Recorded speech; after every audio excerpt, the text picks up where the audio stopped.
Hi friends, welcome to Mauni Cine Updates. So Mahanadi சீரியலில் எத்தனை track கொண்டு வந்தாலும் நம்ம கண்கள் எதிர்பார்த்து தேடுவது நம்ம விஜய் காவிரி ட்ராக் தான். அதே மாதிரி இன்றைக்கி எபிசோட்லேயுமே ஒரு சூப்பர் பண்ண ட்ராக் கொஞ்ச நேரம் வந்தாலும் மனசுக்கு திருப்தியாக இருந்துச்சு. நம்ம விஜய் பார்த்திங்கன்னா காவிரியை ரசிக்கிறாருன்னு தான் சொல்லும். அவங்க பண்ணுற வேலைகளை அப்படி ரசிக்கிறாரு. ஏன் இவ்வளோ வேலை பார்க்குறாங்க அப்படிங்கிற மாதிரியும் அவருக்கு தோணுது.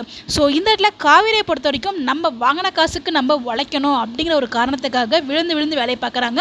ஆஃபீஸில் ஒர்க் பண்ணுற நார்மல் எம்ப்ளாயிஸ் கூட இப்படி என்ன இம்ப்ரெஸ் பண்ணுறதுக்காக வேலை பார்க்கல, பட் நீ இவ்வளோ வேலை பார்க்குறேன்னு சொல்கிறாங்க. அதுக்கு உடனே நம்ம காவேரி உங்களை இம்ப்ரெஸ் பண்ணுறதுக்காக நான் வேலை பார்க்கல, நான் வாங்குற சம்பளத்துக்கு வேலை பார்க்குறேன் அப்படிங்கிற மாதிரி சொல்லிட்டு இருக்காங்க. உனக்கு எந்த பிரச்சனையும் இல்லைனா 8 மாதத்துக்கு அப்புறமும் என்னோட கம்பெனியில் கண்டினியூவாக ஒர்க் பண்ணலான்னு சொல்லும் போது கண்டிப்பாக நான் உங்கள் கண்ட்டில் ஒர்க் பண்ண மாட்டேன், உங்களை விட பெரிய கம்பெனியில் போயிட்டு நல்லா உழைச்சி உங்களுக்கு ஆப்போசிட்லேயே ஒரு பெரிய கம்பெனிக்கு நான் எம்டி ஆகும் அப்படி மாதிரிலாம் சொல்லுவாங்க. அதெல்லாம் நல்லா தான் இருந்துச்சு, பார்க்குறதுக்கு ஃபன்னியாக இருந்துச்சு. என்னோட கெஸ் படி கண்டிப்பாக 8 மந்த்ஸ்க்கு அப்புறம் 2 பேருக்கும் ஒரு செப்பரேஷன் வரும். அதுக்கப்புறம் தான் நம்ம விஜய் பார்த்தீங்கன்னா காவேரி மேல இருக்க ஃபீல் பண்ணுவார்.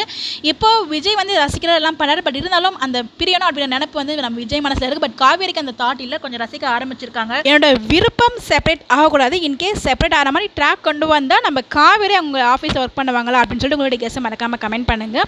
நம்ம எதிர்பார்த்த மாதிரியே கங்கா கோவப்பட்டாங்க அந்த அமௌண்ட்டுக்காக காவேரி கொடுத்ததுக்கு. ஸோ வழக்கம் போல் நம்ம எதிர்பார்த்த லெவலுக்கு இல்லாட்டியும் ஓரளவுக்கு சண்டை வந்துச்சு. இன்னொரு பக்கம் நிவின் பார்த்தீங்கன்னா யமுனா கிட்ட ஒரு அக்கறையாகவும் பாசமாகவும் நடந்துக்கிறாங்க. அதை காதல் அப்படின்னு நினச்சிட்டு நம்ம யமுனா ரொம்பவே ஹாப்பியாக ஃபீல் ஆகிட்டு இருக்காங்க. ஸோ கண்டிப்பாக அவங்க ஐஏஎஸ் ஆகிட்டு அவங்க ஆசைப்பட்ட மாதிரியே நிவின் கூட பேர் தான் ஆக போகிறாங்க. ஸோ நிவின் கண்டிப்பாக இதை எதிர்பார்த்துருக்க மாட்டார். பட் எனிவேஸ் 2 பேரும் தான் ஜோடியாக போகிறாங்க அப்கமிங்கில். அதை வெயிட் பண்ணி பார்ப்போம். இன்றைக்கி எபிசோடில் விஜய் அண்ட் காவிரி ட்ராக் எப்படி இருந்து சொல்லிக்கிறதுக்கு மறக்காமல் கமெண்ட் பண்ணுங்கள். இந்த மாதிரி எப்படி தெரிஞ்சுக்க நம்மளோட சேனலை ஃபாலோ பண்ணிக்கோங்க. Bye bye.